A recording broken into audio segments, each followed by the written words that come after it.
Anything but English. Please inform American Embassy that I'm here. I'm an American citizen. What you call yourself is no concern to us. Here you're just a criminal. The world will demand that you hand me over. The world? What an ego.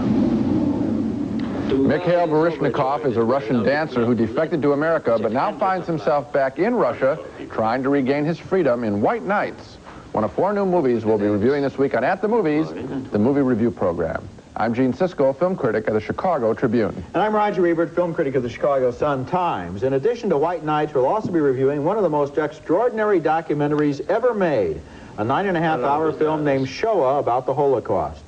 And Charles Bronson has finally gotten his third wish. It's Death Wish 3, continuing his series about an urban adventure. But now Gene starts with a medieval adventure named Flesh and Blood.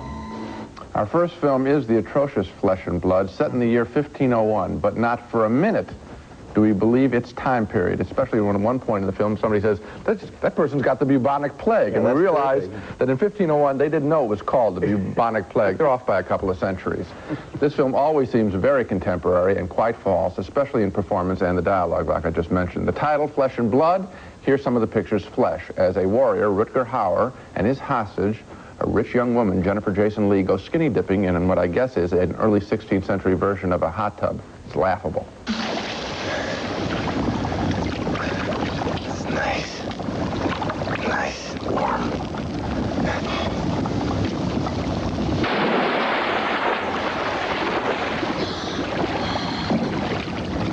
Let's clean off the dirt of the last couple of days. Huh? You think that's so easy? Maybe if I scrub real hard.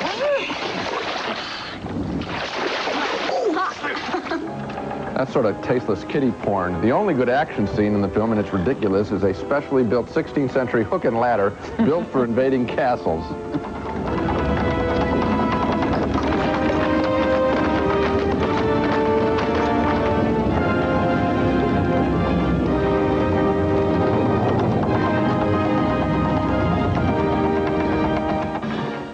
And every invading army ought to have one. They only cost more than the gross national product of the kingdom. Exactly.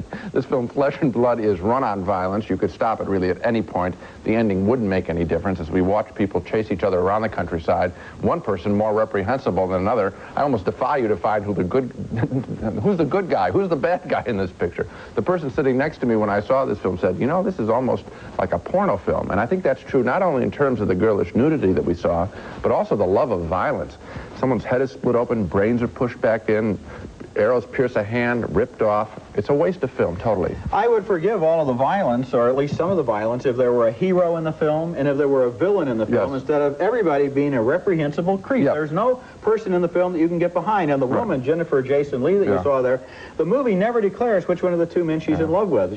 She's engaged to marry the young guy, then she's captured by Rutger Hauer, then she kind of likes him, then the young guy comes along. It never declares, it doesn't know. The idea of being true to somebody or having emotions like that is alien to this film. It's alien to this film because, frankly, they want to exploit her naked body, which they do for about 20 minutes. Next at the movies, an American dancer defects to Russia, and a Russian dancer defects to America, and they meet together in Moscow. I'm going! What do you mean? We're landing in Russia! White Nights, and it's an ungainly half-and-half combination of a thriller and a dance movie. Neither half really seems at home with the other half. The movie stars Mikhail Baryshnikov as the star of Russia's Kirov Ballet Company, who has defected to America, and Gregory Hines is an American tap dancer who has defected to the Soviet Union. The movie opens by borrowing the story of that doomed Korean airliner that was shot down over Russia. Baryshnikov and his manager, played by Geraldine Page, are on a flight to Japan when the plane is forced to crash land at a secret Soviet base in Siberia. Ladies and gentlemen, may I have your attention, please? This is the captain speaking. We have developed an electrical problem and will have to land immediately. So there is a Soviet military airfield about 75 miles from here, and we're asking... Where are we? Are we landing? Where are you going? What do you mean? We're landing in Russia! How long did you say this runway is? It's too short. Decision plus 100. It's an emergency. We have a fire on board. Continue. Hydraulic...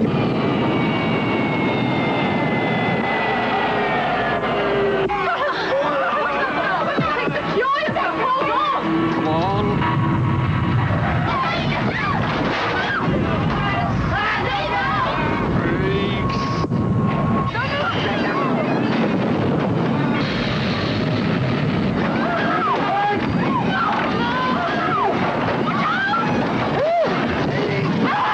great special effects. The Russians pounce on their former ballet star and keep him captive, assigning him to live with the American defector. And here, Gregory Hines uses tap dance to explain why he left America. My mother says, she says, Raymond, don't worry. This is your year.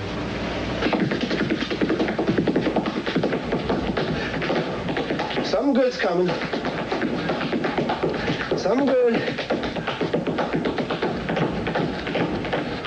She was right. She was right. Somebody did want me. Uncle Sam!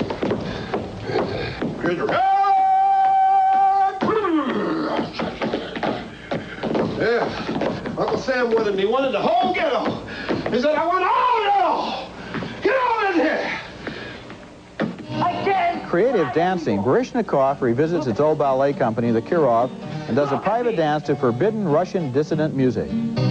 Так что ж там ангелы поют такими злыми голосами, и это колокольчик весь зашелся от рыданий, и я кричу коням, чтоб не несли так быстро сани, чуть помедленнее. Just to look at those dance scenes, you'd think White Nights would have to be entertaining, and indeed the dance scenes are very good. I mean, with Baryshnikov and Hines in a movie, they're likely to be good. But I was disappointed that the music in this movie is mostly new and forgettable jazz rock instead of some of the classics. The movie gives us a Soviet security official, played by Jerzy Skolomovsky, who wants to make Baryshnikov's return look like a propaganda victory. But Baryshnikov and Hines both start thinking about returning to America. When they try to do that, the movie turns into a thriller, and the thriller elements always seem out of key with the dance story. They're never more ridiculous than when the characters try to slide down a rope to freedom, and then they walk right back into the very building they just escaped from. White Nights is a dance film in search of a plot and a thriller in search of musical numbers, and the search goes on. Well, there's no question that the two parts of the film, the dancing and the thriller, are wildly different in quality. The dancing is spectacular. The story is ridiculous. On that, we agree. At the same time, I still enjoyed the movie, believe it or not.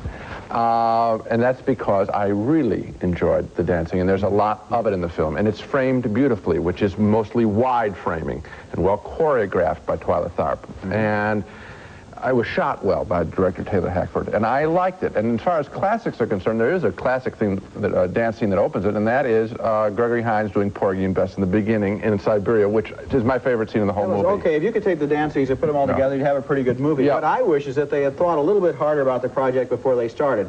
They could have made this into a musical comedy with the same plot. And it would have been funny. This movie is not a thriller. It doesn't have the heart of a thriller. It doesn't have the energy of a thriller. The pacing is way off. There are times when this movie's energy is real low, and we're just sitting there waiting for something to happen. Here's the element of the thriller that I think that works. The story is ridiculous. I can't defend it.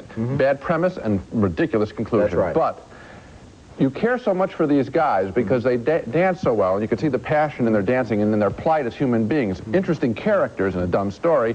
That for me, carried me through the thriller. I wanted to know what was going to happen to these guys. I wish something else had happened to these guys, but it was enough to make me care. Well, I think you brought a lot more to the movie than the movie brought to me, so maybe you should have left it there, and then I would have been able to pick it up. Okay, well, the dancing, don't miss that. Coming up next at the movies, nothing less than one of the greatest documentaries ever made.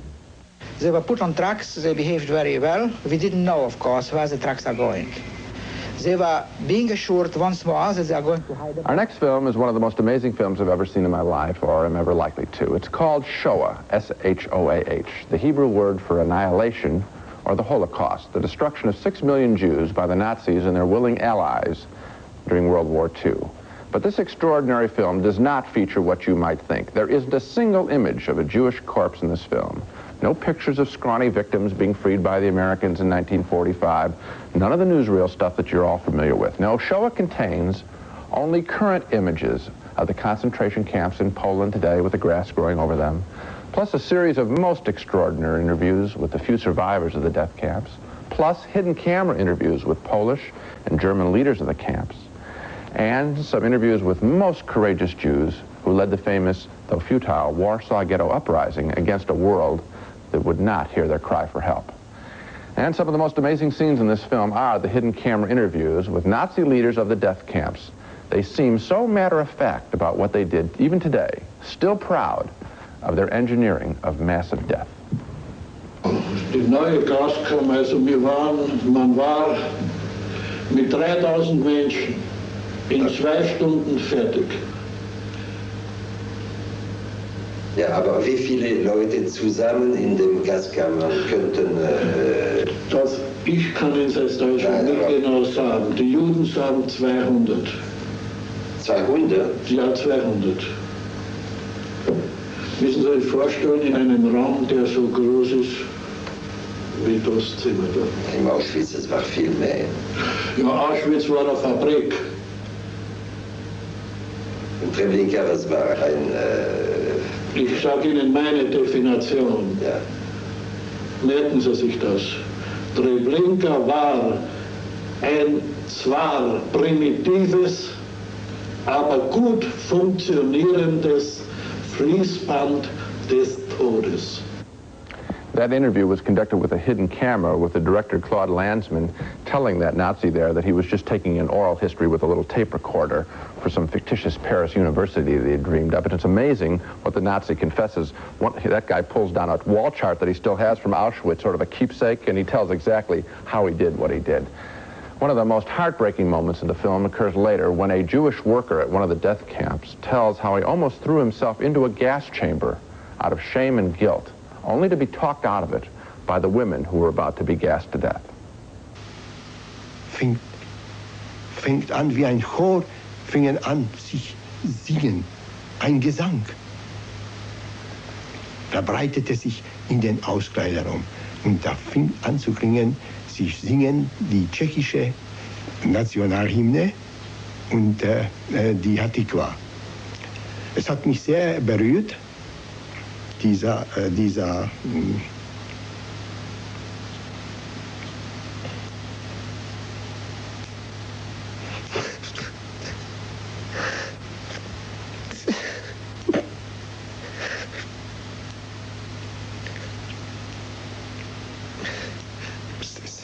Abstellen.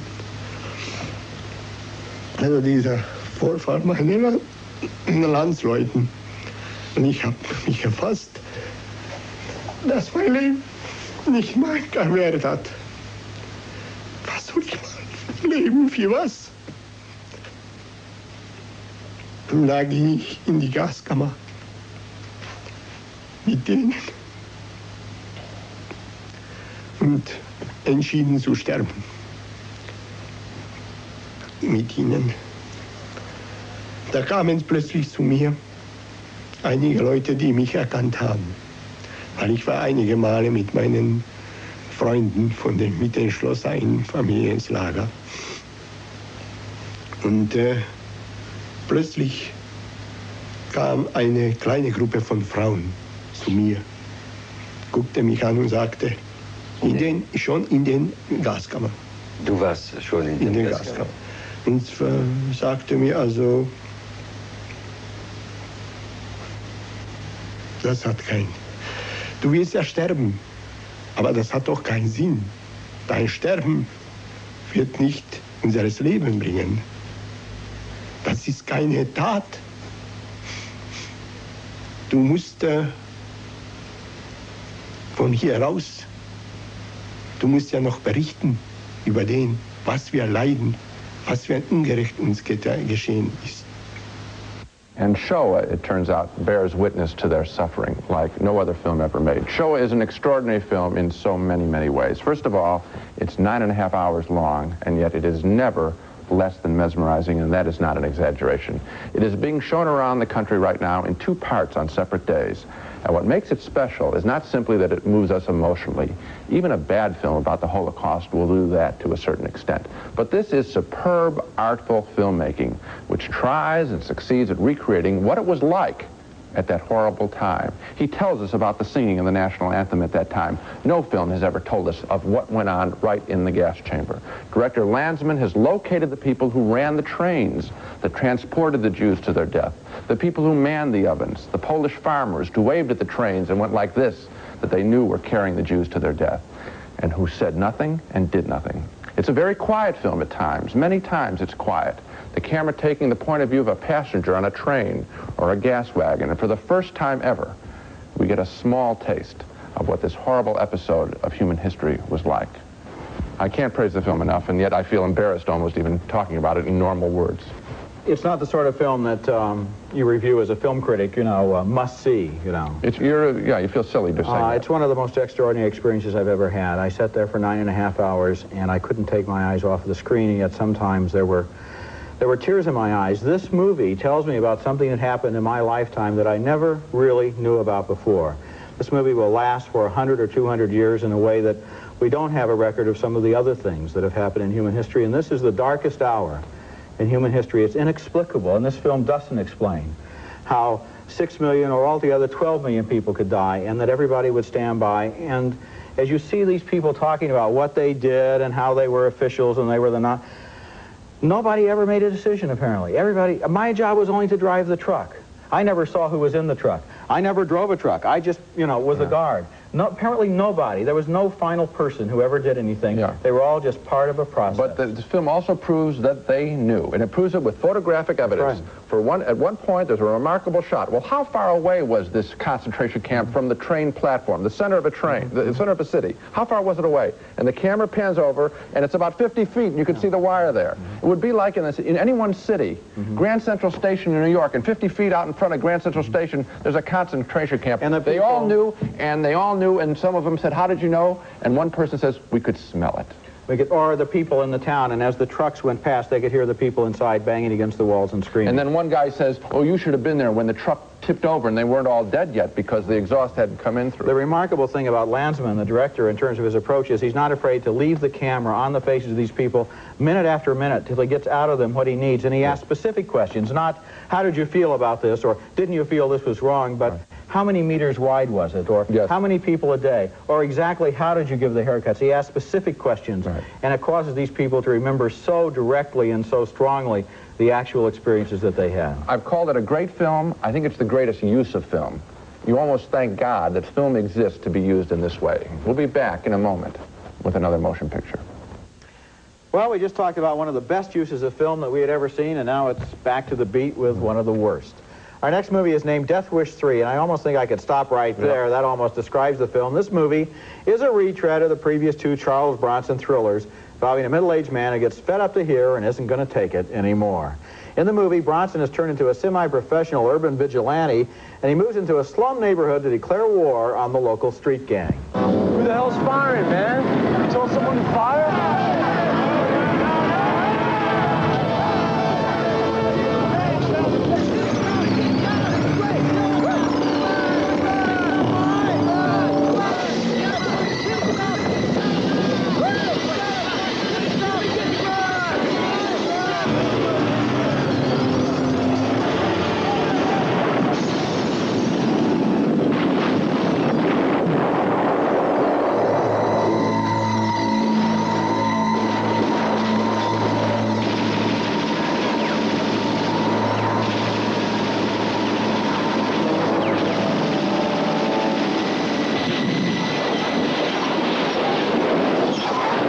The way Bronson has his hand on the barrel of that machine gun there, it wouldn't be hot, of course. Not for Bronson, strong like bull.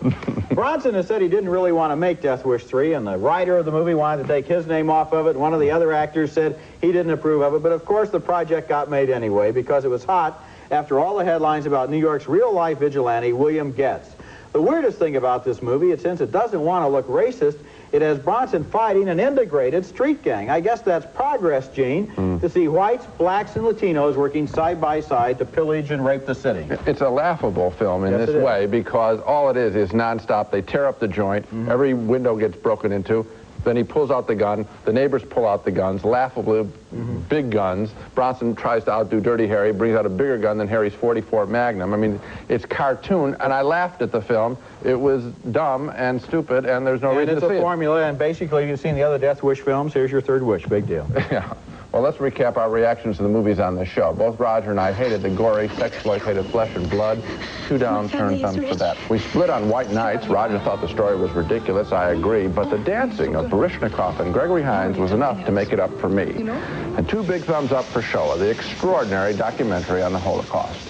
It's simply one of the greatest films ever made. Don't miss it. And finally, 2 thumbs down for a tired Charles Bronson and a tired story, Death Wish 3. I think it's time for him to put away his gun. And so we might say, in connection with Shoah, that it's going to be opening city by city around the country. There'll be a lot of publicity when it comes to each city, and eventually I think people will be able to get a chance to see it no matter where they are. And I just hope that the Academy voters, when they get a chance to vote for this thing, go all the way and push this in the Best Picture of the Year category. If this isn't the best film of 1985, what does the category mean?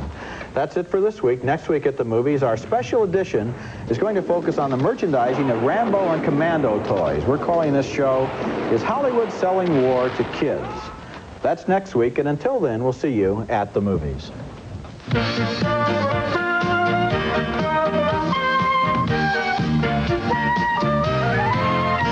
The exclusive Maytag full-size stacked washer and dryer with computer touch controls. It fits almost anywhere. New from Maytag, the dependability people. Shasta, more taste, more pizzazz, more flavors than anyone has. Say it. I want a pop. I want a Shasta. Nestle Crunch. It's creamy milk chocolate and crispy crunchies.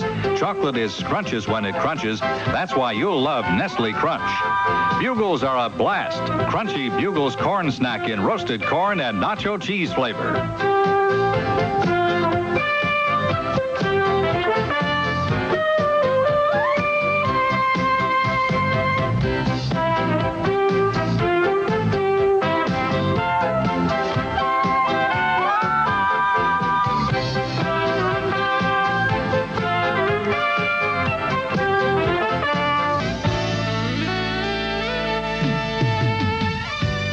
Roger Ebert